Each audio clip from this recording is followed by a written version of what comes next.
शतपावलांचा video timing लावतो 10 मिनटं. रात्रीच्या जेवणानंतर लगेच झोपायचं नसतंय, कारण लगेच झोपलं की आपण परत ते जे काय खाल्लंय ते फॅटमध्ये जातंय, म्हणजे हालचाली नसल्यामुळं. मग आता अजून एक प्रश्न काय पडतो, जेवण झालं की लगेच शतपावली करायची का? तर नाही, एक 10-15 मिनिटांनंतर.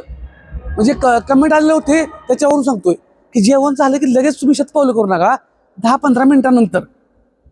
व्यायाम नाही करायचा म्हणतो मी, शतपावली. ठीक आहे, की जेणेकरून जे खाल्लंय ते पचायला पाहिजे. आणि आपल्याला काय होतं, आपण रात्रीचं जेवण एकतर दिवसभर तुम्ही बसलाय की ते काय माहीत नाही, रात्री जेवण झालं तर लगेच एकतर मोबाईल हातात घेणार आपण. आता म्हणणार तुमचं कशावर बघायचं. मग ते कारणं सांगायची नाहीत.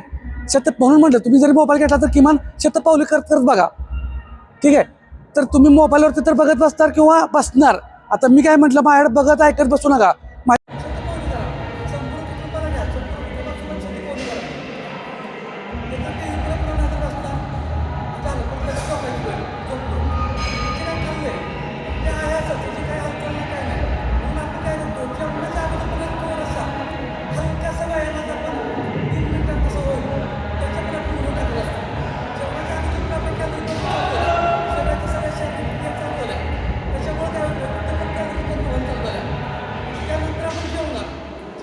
खाल्ल्यानंतर पुन्हा आणखी थोड्या वेळाने शतपावली केली म्हणजे तिला फॅटमध्ये थांबायला चान्सच द्यायचा नाही. तुम्हाला मी सायन्समधलं सांगत बसत नाही. सायन्समधलं सांगितलं की मग परत तुम्ही म्हणणार काय ही डोक्याच्या वरच जातंय. त्यामुळे ते तसलं काय बघायचं नाही, शिकत.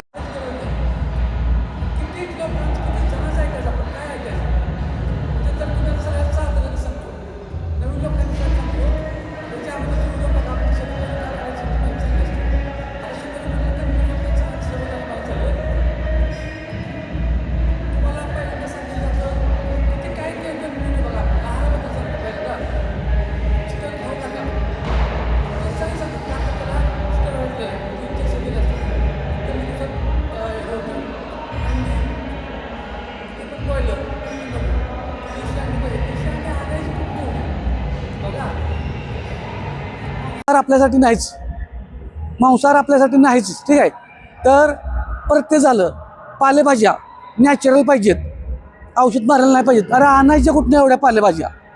बघा परत दूध पण आपल्याला चालतच नाही. असे बरेच जण, मी नाही ह्यातलं मी कुठलं मी नाही सांगत, आपल्यासाठी दूध नाही. आता राहिलं काय? भाकरी खाल्ली की वजन वाढतंय, चपाती खाल्ली की वजन वाढतंय, भात खाल्ला की वजन वाढतं, पोट चुकतंय. आता राहिलं काय? चहा प्यायचा नाही, चहामुळं पण वजन वाढतंय. मग दुसऱ्याची औषधं आणा, प्रोडक्ट आणा, पावडर हिन तीन, मग बसा त्याच्यावर खावा, ते सगळं चालतंय. पण हे घरात जे काय मिळतंय ते चालत नाही असं मी म्हणत नाही. पडला कमी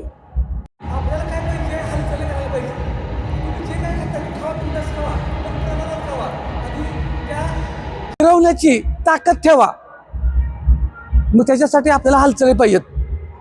परत व्यायामात पण लय प्रकार पडलं.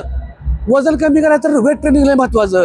अरे आधी कोण व्यायाम करणार त्याच्याकडे कोण बघना झाले, मग वेट ट्रेनिंगच महत्वाचं आहे. तर तुमचा फॅट लॉस होणार, वेट लॉस होणार. अरे काय चाललंय? त्या माणसांच्यात एवढी भीती की तिने व्यायामाच्या नादालाच कोण लागत नाहीत. कुणीही प्यायचं ना, आमच्या कमीत कमी ज्या लोकांना कन्फ्यूज कुणी करून सोडू नका, आमच्या मराठी बांधवांना अजिबात कन्फ्यूज करू नका. त्यांना पॉझिटिव्हच बनवायचं आपल्याला. मग आम्ही घरातला चहा पिणार पण प्रमाणात, भात खाणार पण प्रमाणात, त्याच्याबरोबर प्रोटीन खाणार आहे. प्रोटीन काय असेल ते मी प्रत्येक व्हिडिओ सांगतोय. त्याच्याबरोबर जर तुम्ही मांसाहार असाल तर चिकन, मासं, अंडी हे खात नसाल तर ताक, दही, दूध, पनीर, कडधान्य, सर्व प्रकारची कडधान्य, डाळी, हे झालं प्रोटीनयुक्त. आता ह्याच्यावर फायबरयुक्त. मग ते काय आलं, सगळ्यात पालेभाज्या, काकडी, टोमॅटो, बीट, गाजर, हे सगळं जी काय कच्च्या पालेभाज्या पाण्यातून मीठ टाकून स्वच्छ धुवून घ्यायच्या. तुम्ही जर हे सगळं आता मगाचपासून सांगितलं आहे, मग शेतकऱ्यांनी जगायचं काय? तुम्हाला जर नॅचरल पिकवत बसलं म्हणजे एक फळ जर 8-9 महिन्याने येणार असेल, आता येते आपल्याला 1-1.5-2 महिन्यात, ती काय असेल ती कमीत कमी कालावधीत. का तर ती जनता पण जगवली पाहिजे. एवढी जनता जगणार कशी? नॅचरल पद्धतीनं पिकवून खाणं एवढं सोपं वाटतंय का? शक्यच नाही ना. त्याच्यामुळं ही जनता जागवायची कशी? शक्य काय एवढं लोकांना पूर्ण एवढं? लोकसंख्या वाढते, जमीन भूभाग वाढत नाही. मग त्याच्यातून आणखी तुम्ही आशंका घ्यायला लागलाय. आणि मग बाकीचं कुठं तर बाहेरचं प्रोडक्ट आणायचं मुलकाचं महागचं आणि ते खात बसायचं आणि त्यानं वजन कमी करायचं का? कुणी सांगितलंय? काय गरज आहे? त्यामुळं घरचं पोट भरून खायचं. आपलंच पोट आहे, आपलंच वजन आहे, आपल्यालाच घरचंच खाऊन वजन कमी करायचं आहे. आता ह्याच्या पुढचं फक्त काय सांगत असतो मी, ज्यांना प्रोटीन कमी पडते, मेन रोल आहे वेट लॉसला आणि मसलमध्ये बॉडी टोन ठेवण्यासाठी प्रोटीनचा. प्रोटीन कमी पडत असेल तर फक्त ज्याचा GST बिल आहे ते पण ओरिजिनल व्हेरिफिकेशनसाठी GST बिल असेल त्यांच्यातून तुम्ही वे प्रोटीन घेऊ शकता. घ्या म्हणत नाही, घ्या म्हणत नाही, कमी पडत असेल तर. आणि इतक्या दिवस मी पण तेच सांगतोय, आपले पण Nikam sports India private limited आहे. कधी म्हटलं का तुम्हाला पाहिजे तर मला फोन करा, मी सांगतो हे घ्या हे घ्या. तुम्हाला कुठेही पण गरज असेल तर, शक्यतो काहीची गरजच नाही म्हणतोय मी. जर पुरवठा होत नसेल बॉडीच्या रिक्वायरमेंटला 1 किलोला 1 ग्रॅम प्रत्येकाला, मग त्या स्त्रिया असू देत किंवा पुरुष असू देत, 1 किलोला 1 ग्रॅम म्हणजे तुम्ही जर 50 किलोचा असाल तर 50 ग्रॅम प्रोटीन पाहिजे दररोज न चुकता. 100 किलो असेल तर 100 ग्रॅम, जेवढं वजन तेवढं ग्रॅम प्रोटीन शरीराला लागतंच. हे मी नाही म्हणत, सगळ्या पुस्तकांनी आहे, WHO रिसर्चनुसार आहे.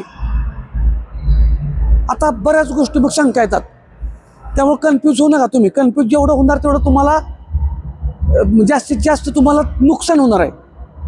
काय नुकसान होणार आहे? तुम्ही खाऊ का नको म्हणजे मांजरागत पुढं जातंय मागे येते, पुढं जातंय मागे येते, रस्ता ओलांडताना बघा. तसं का करा? आपण जे घरात मिळतंय ते खायला चालू करूया, ते खाऊन वेट लॉस फॅट लॉस करूया, हेल्दी राहाव्या, फिट राहाव्या. त्या खाताना पण शंका म्हणजे किती एवढी निगेटिव्हिटी वाढवायची. कोणतरी तर हे खायचं नाही, कोणतरी सांगतोय ते खायचं नाही, तिसरा सांगतोय हे ते खाल्लं की काहीतरी वेगळं तयार होतंय, चौथा सांगतोय हे ते अजिबातच खायचं नाही. अरे राहिलं काय घरात? आणि तुम्ही आणून ढिगाणं द्या, त्यांचं चालतंय, ते सगळं चालतंय खाल्लं तर.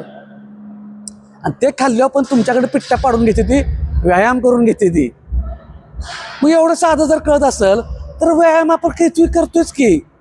मग घरातलं हेल्दी आणि पौष्टिक आहे. जर तुम्हाला कोण म्हटला,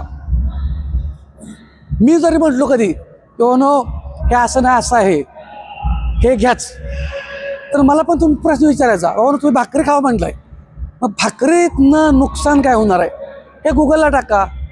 जी काय आता AI टूल आहेत त्याच्यावर टाका. तुम्ही बिंदास टाका, माझ्यावर पण मी म्हणत नाही. मी म्हटलो ना पाणी प्या, पाणी का प्या टाका गुगलला.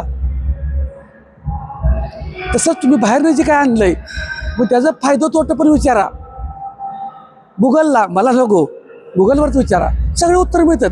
ChatGPT आहे, जेमिनी आहे, बरेच AI ची टूल आता आलेत. फक्त हालचालीला चालू करूया, जबरदस्त रिझल्ट येतो हालचालीला. हालचालीचा जबरदस्त रिझल्ट येतोय. आणि व्यायामाची सुद्धा थोडी पद्धत आपली चांगली आपण बनवल्या, पण युनिक आहे, एकदम युनिक. ते म्हणजे काय, सकाळ संध्याकाळ चांगला, तुम्हाला जो वेळ आहे त्या ठिकाणी घरच्या घरी व्यायाम चांगला करा, सकाळी संध्याकाळी. पर तासभर करा का नाही, 10 मिनटं 15 मिनटं 20 मिनटं करा, सकाळी एकदा संध्याकाळी एकदा. पण दिवसभर मात्र 1 तास झाला की उठा, काहीतरी बसलेली जागा सोडा, काहीतरी लहान हालचाली करा, लहान हालचाली. ह्याचा इफेक्ट 100% आहे. कारण आपण 8-10 तास घराच्या बाहेर असेल, गृहिणींना सोडून म्हणतो मी, तर त्या ठिकाणच्या हालचाली न होतात. त्या हालचाली न होण्यामुळं कितीतरी आपलं वजन वाढतं, फॅट वाढतं, पोट वाढतंय. त्या हालचाली करून बघा, ब्लड सर्क्युलेशन चांगलं होणार आहे, सगळ्या काय शरीरातल्या क्रिया ॲक्टिव्ह होणार आहेत. त्यामुळे ते करून बघा, जबरदस्त रिझल्ट आहे. तुम्ही करून तरी बघा, ह्याचं नुकसान काय होणार आहे? लय अंग दुखल, ह्याच्यापेक्षा काय होणार आहे? खायचे गोळे पेन किलर, तेही डॉक्टरांच्या सल्ल्यानं, माझ्या नाही, मी डॉक्टर नव्हे, मी अजून सांगतोय. ते गोळी खाताना पण मी सांगितलं म्हणून मेडिकलमधनं मला फोन लावायचं नाही, आपल्या फॅमिली डॉक्टरांच्या सल्ल्यानं. ओव्हर काय करायचं नाही. शरीरात काहीतरी होतंय, प्रॉब्लेम आहे, मला नाही विचारायचं, डॉक्टरांचा सल्ला अगोदर घ्यायचा. व्यायामाची पुढची पायरी, अगोदर ट्रायल माझ्याकडे घ्यायत बसायचं नाही. बाकीच्या ज्या गोष्टी आहेत त्या आहारातून व्यायामातून आपण कव्हर करत असतोच. कारण शरीराची हिस्ट्री ही डॉक्टरांच्या शिवाय दुसरं कोणीही ओळखू शकत नाही तुम्हाला काय अडचण असणार आहे काय नाही. झालं 10 मिनिटाचं आपलं टायमिंग झालं. अशा रोज 10 मिनिटाच्या व्हिडिओमधून आपल्याला बरेच माहिती होणार आहे. तुम्ही फक्त सुरुवात करा, बाकीची लाईफस्टाईल बदलायला आपण आहोतच. धन्यवाद.